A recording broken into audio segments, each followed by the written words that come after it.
প্রথম তো হচ্ছে মমতা ব্যানার্জি যেদিন আইপ্যাকের অফিসে গিয়ে ইডির ফাইলটাকে ছিনিয়ে নিয়ে এসেছিলেন, সেদিনই তৃণমূল কংগ্রেস দল হিসেবে এটা প্রমাণ করে দিয়েছে যে তৃণমূল কংগ্রেস কোনো রাজনৈতিক নেতারা চালায় না, একটা আইপ্যাক কোম্পানি চালায়।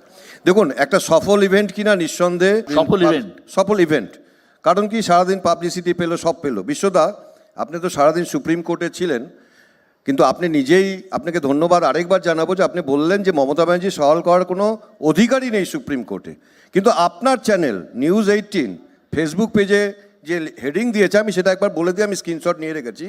মমতার ঐতিহাসিক সওয়াল, বাংলায় এসআইআর নিয়ে বড় সিদ্ধান্ত নিতে পারে সুপ্রিম কোর্ট, সোমবার আরো বড় চমক দেবেন মুখ্যমন্ত্রী। একদম এটাও একটা ইভেন্টের পার্ট। একটা ইভেন্ট যখন হয়, একদমই ঠিক, চিফ জাস্টিস তিনি ইন পার্সন কথা বলতে পারেন, চিফ জাস্টিস তাকে বলার সুযোগ করে দিয়েছেন। হ্যাঁ, তার মানে সওয়াল হয়নি, কিন্তু এটাও একটা ইভেন্টের পার্ট। ইভেন্টের মধ্যে মিডিয়া ইভেন্ট থাকে, আমার বক্তব্য হচ্ছে বাংলায় সওয়াল মানে একটা কোনো কিছুর এতে বলা, সেটা দাদা আমি একটু বলতে দিই। আরে আমরা তো বিরোধী, আমরা দখল করতে চাই না, আমরা অধিকারে যাব, আমাদের তাড়াহুড়া নেই। কিন্তু মমতা ব্যানার্জির হয়তো দখল করার দরকার আছে, তিনি যা করুন, অসুবিধা নেই। আমরা মানুষের আশীর্বাদ নিয়ে আসবো, আমরা দখল করতে যাব না, আমরা বিধানসভা ভাঙতে যাব না। আমরা সুপ্রিম কোর্টে গিয়ে সওয়াল করার অধিকার না থাকলেও আমি সেখানে গিয়ে ইভেন্ট করবো না, আমরা কিচ্ছু করবো না। আমরা একটাই চাই, সেটা হলো ভোটার লিস্টটা সংশোধিত হোক।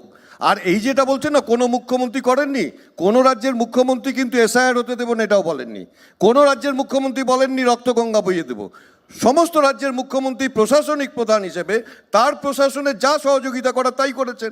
এখানকার মুখ্যমন্ত্রী যদি তার কর্মচারীদেরকে সহযোগিতা করতে দিতেন, তাহলে এই জিনিস হতো না। দ্বিতীয় কথা, প্রত্যেকটা যারা বলছেন যে জীবিত ভোটারের নাম মৃত হয়ে গেছে, খুব ভালো কথা, তাহলে প্রত্যেকটা ভোটারের নাম কোনো ভোটার লিস্টে ছিল, যে ভোটার লিস্টে ছিল তার একজন বিএলও ছিল, সেই বিএলও নিঃসন্দেহে সরকারি কর্মচারী।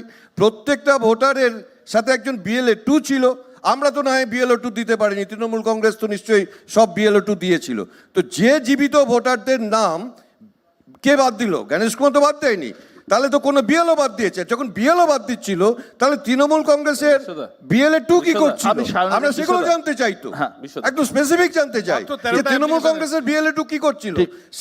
সেই ভোটার লিস্টের সেই ভোটারের বিএলও কে ছিল, তার পরিচয়টা প্রকাশ্যে আনুন, পরিষ্কার হয়ে যাবে পশ্চিমবঙ্গের যে এত মানুষকে হেনস্থা হচ্ছে, তার সাথে তৃণমূল কংগ্রেসের একদম ঠিক বলছেন, কোনো অসুবিধা নেই, একদম ঠিক বলছেন। কিন্তু ঘটনা হচ্ছে কি জানতো, রাজনীতিতে এই যে ধরুন 58 লক্ষ ভোটারের নাম প্রথমে বাদ গেল, 1,30,00,000কে হিয়ারিংয়ে ডাকা হলো, এই যে হয়রানিটা হচ্ছে, 58 লক্ষ মৃত ভোটারের যে নাম বাদ গেছে, আপনারা দিন না, মৃত শুধু না, তারা জীবিত আছে, সবাই মৃত নয়, সবাই মৃত নয়, সবাই মৃত নয়, 58 লক্ষ সবাই মৃত নয়। আমি বলছি 1,30,00,000 ভোটারকে ডাকা হচ্ছে লজিক্যাল ডিসক্রিমিনেশন নামে। এই যে হয়রানিটা, এর দায় আপনি নিচ্ছেন কেন? এটা নির্বাচন কমিশনের কাজ। আমরা নিচ্ছি না, এর জন্য মমতা ব্যানার্জি দায়ী। প্রথম কথা, বিশ্বদয়, ঠাকুর ঘরে কে আমি কলা খাই না। নির্বাচন কমিশনকে প্রশ্ন করলে বিজেপি লাভ দিয়ে উত্তর দিতে আসছে কেন? প্রথম প্রশ্নটা তো এখানে হবে। দ্বিতীয় কথা, এসআইআর শুরুর সময় আমাদের বলা হলো যে রোহিঙ্গা অনুপ্রবেশকারী আইডেন্টিফাই করতে হবে। এই যে 58 লক্ষের নাম বাদ গেল, বাকি সবার যাদের লজিক্যাল ডিসক্রিপেন্সিতে দেখা হয়েছে তাদের কিন্তু ম্যাপিং 2002-এ আছে, মানে তারা কেউ রোহিঙ্গা অনুপ্রবেশকারী নয়। তাহলে ওই 58 লক্ষে কজন রোহিঙ্গা পাওয়া গেল, প্রথম কথা নির্বাচন কমিশনকে জানানো উচিত ছিল। আজ অবধি লিস্টেড রোহিঙ্গা কজন? 0। নির্বাচন কমিশন এখনও সংখ্যা জানাতে পারেনি।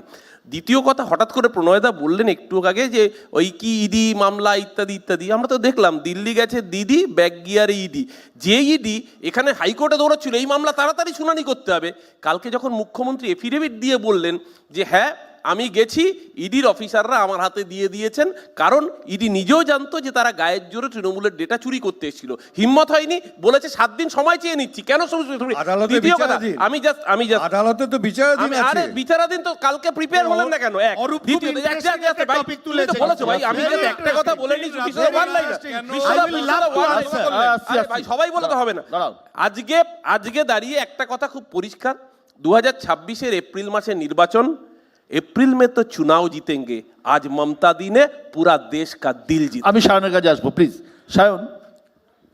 সায়ন বন্দ্যোপাধ্যায়, ব্যানার্জি, হ্যাঁ সায়ন ব্যানার্জি, এই প্রশ্নটা আমি আসতে চাইছিলাম এই কারণে, সেটা হচ্ছে যে ডাকা হবে তার মধ্যে কোনো অন্যায় নেই, কিন্তু এই সাধারণ সামান্য কারণে ডাকা হচ্ছে, এবং একজনকে ডাকা হচ্ছে ঘন্টার পর ঘন্টা তিনি অপেক্ষা করতে হচ্ছে, এইটা সাধারণ মানুষের একটা বড় হয়রানি হচ্ছে। এ নিয়ে তো কোনো অস্বীকার করার কোনো জায়গা নেই। এই যে মানুষের হয়রানি, এইটাকে সিপিআইএম কিভাবে দেখছে? সাধারণ মানুষের হয়রানি ইচ্ছা করে করতে হচ্ছে ইলেকশন কমিশনকে বিজেপির মন খুশি করবার জন্য। এই নিয়ে তো কোনো দ্বিমত থাকবার কোনো জায়গা নেই।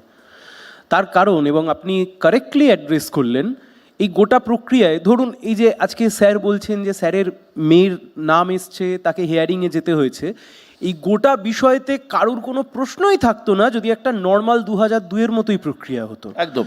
এটা 2002-এর মতো প্রক্রিয়া ঠিক হচ্ছে না। তার কারণ এই প্রক্রিয়া যখন শুরু হলো, আপনার নিশ্চয়ই মনে আছে, সবার প্রথম আগ বাড়িয়ে বিজেপির নেতা, যাকে ঘুষ খাওয়ার ছবি বিজেপি এক সময় দেখিয়েছিল, এখন বিরোধী দলনেতা বানিয়েছে, প্রাক্তন তৃণমূল, শুভেন্দুবাবু এগিয়ে এসে বললেন আমরা 1,20,00,000 রোহিঙ্গা বাদ দেবো। তাহলে ধরুন আমার পাড়ার যে কাকু বা যে জেঠু, আপনি যদি আমাকে পরিচয় সত্তার রাজনীতিতে জিজ্ঞাসা করেন, আমি যে বুথে থাকি সেখানে 100% হিন্দু মানুষের বসবাস, তাহলে তাকে যখন হিয়ারিংয়ের নোটিশ দিয়ে ডাকা হচ্ছে, আর ঠিক তার 2 মাস 3 মাস আগে যখন একটা বাজার গরম করে দেওয়া হলো যে 1,20,00,000 রোহিঙ্গা এবং এদেরকে আমি বাইরে পাঠাবো, স্বাভাবিকভাবেই সেই মানুষ তার আত্মসম্মান, তার বিবেকের কাছে প্রশ্ন রেখে যায়, তাহলে কি আমিও রোহিঙ্গা? এটা শুধুমাত্র এই প্রক্রিয়াতে হয়নি, এই প্রক্রিয়া বিজেপি শুরু করেছে, বিজেপি এই জায়গায় নিয়ে গেছে বলে আজকে এই গল্প এসছে। আমি খালি যেটা বলতে চাই, যিনি রাজ্যের সরকার চালাচ্ছেন, যাকে এই মুহূর্তে রাজ্যের সরকারের বহু ভুল, বহু দুর্নীতির প্রশ্নের উত্তর মানুষকে দেওয়ার কথা, আমরা কি জেনে বুঝেই ভোটের 3 মাস 4 মাস আগে তাকে একটা বিরোধী নেত্রী হিসেবে ট্যাগ করে দিচ্ছি যাতে তার কোনো দায়িত্ব না থাকে তিনি শেষ 15 বছর কি অ্যাডমিনিস্ট্রেশন চালিয়েছেন তার জন্য এই প্রশ্ন কিন্তু রয়ে যায়। আমি 3 নম্বর কথা, যেহেতু অনেকগুলো কথা এসছে এখানে, অরূপদা বললেন যে কেরালা সিপিএম, বাংলা সিপিএম, এটা তৃণমূল নয় যে ভাইপো তৃণমূল পিসি তৃণমূল, এটা তৃণমূলের বিষয় না। কিন্তু কথা খুব পরিষ্কার, তৃণমূলকে তো বলতে হবে। তাহলে যে ফাইলগুলো ছুঁড়ে মেরেছিলেন 2005 সালে, 2005 সালে মুখ্যমন্ত্রী যে এক গোছা ফাইল গিয়ে ছুঁড়ে মারলেন, কার নাম ছিল, কি চেয়েছিলেন আপনারা, কাকে তাড়াতে চেয়েছিলেন?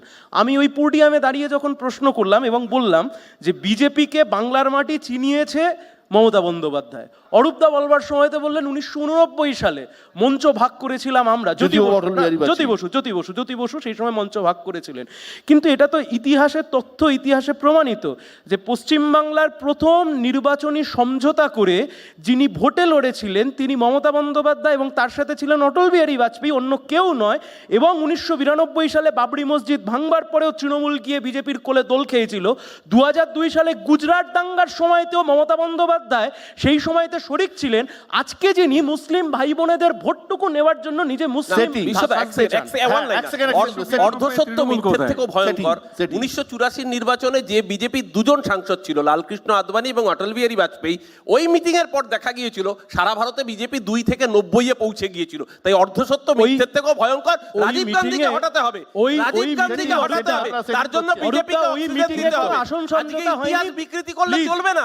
আসল সমঝোতা হয়নি বলছো, তৃণমূল বিজেপির সাথে ঘর করেছে গোটা বাংলা মানুষ। শেষ 1 ঘন্টা ধরে এই যে তৃণমূলকে বোঝানোর জন্য বারবার নেতাজি, নেহেরু, মাতঙ্গিনী হাজরা চলে আসছে না, তৃণমূল আর বিজেপিকে বোঝানোর জন্য হিন্দু মহাসভা আর তৎকালীন জিন্নার মুসলিম লীগ এর চাইতে ভালো কোনো দেখুন, আমার খুব ভালো লাগছে এই ডিবেটটাতে। সিপিএম, তৃণমূল কংগ্রেস এবং কংগ্রেস সবার কমন একটা জায়গা আছে, সেটা হচ্ছে বিজেপি। এখন সায়ন বলছিল দেশের শত্রুর বিরুদ্ধে সবাই এক থাকবে। সায়ন বলছিল বিজেপিকে তৃণমূল কংগ্রেস নিয়ে, শ্রমিকবাবু বলেছেন তিরুবন্তপুরমে, এবার কেরলের তিরুবন্তপুরমে যে লজিকে তুমি বলছো বিজেপিকে তৃণমূল কংগ্রেস নিয়ে এসছে, তিরুবন্তপুরমের যে কর্পোরেশন ইলেকশন আমরা বিপুল ভোটে জয়ী হয়েছি, তাহলে ঠিক একই লজিকে কেরলে বিজেপিকে নিয়ে এসছে সিপিএম। কার সাথে জোট করেছেন আপনারা? এই যে অন্য কথা মানে বিজেপি নিজের ক্ষমতায় বাড়ছে, কাউকে বিজেপি রাজনীতির সমীকরণ বদলানো, বিজেপি নিজের ক্ষমতায় বাড়ছে না। আমি এক লাইন বলি, এক লাইন। হ্যাঁ, ভারতীয় জনতা পার্টি বা তার আগে জনসংঘ, কংগ্রেস বাদে ভারতবর্ষের প্রত্যেকটা দলের সঙ্গে প্রায় যখন যে পরিস্থিতি এসছে হাত মিলিয়েছে, এবং 1977 সালে জনসংঘ জনতা পার্টির একটা অংশ ছিল, সিপিএম তাদের সঙ্গে হাত মিলিয়ে 77 সালে জয়লাভ করে